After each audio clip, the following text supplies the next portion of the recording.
ప్రపంచంలోనే అత్యధికంగా అప్పులు చేసినటువంటి దేశం అమెరికా. 41,000 అంటే 40,726 బిలియన్ డాలర్లు.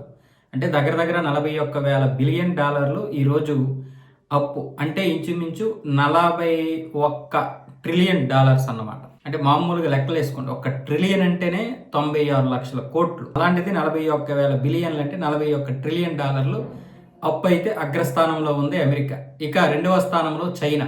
తన జీడిపి కంటే కూడా 2 ట్రిలియన్లు 3 ట్రిలియన్లు ఎక్కువ ఉంది. అది 22,290 మిలియన్ డాలర్లు అంటే 22.29 ట్రిలియన్ డాలర్లు అప్పుతో ఉంది చైనా రెండో స్థానంలో.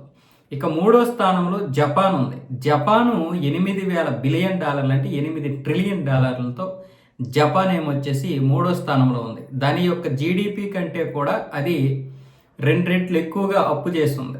ఇక భారతదేశం విషయానికి వస్తే భారతదేశం కూడా 3,464 బిలియన్ డాలర్లు అంటే 3.46 ట్రిలియన్ డాలర్లు. అంటే మన జీడిపి కంటే కొంచెం తక్కువ. మన జీడిపిలో 80% అప్పు చేసాం మనం. అంటే ప్రతి దేశం కూడా, అంటే జపాన్ కావచ్చు, ఫ్రాన్స్ కావచ్చు, బ్రిటన్ కావచ్చు, అన్ని దేశాలు కూడా వాళ్ళ యొక్క జీడిపి కంటే ఎక్కువ అప్పులు చేసి ఉన్నాయి. మనం కూడా 3,464 బిలియన్ డాలర్లు అంటే ఇది ఒక విధంగా ఆర్థిక భారమే అయినా తప్పదు. ప్రపంచ దేశాలన్నీ కూడా ఇప్పుడు అప్పులతోటే నడుస్తున్నాయి.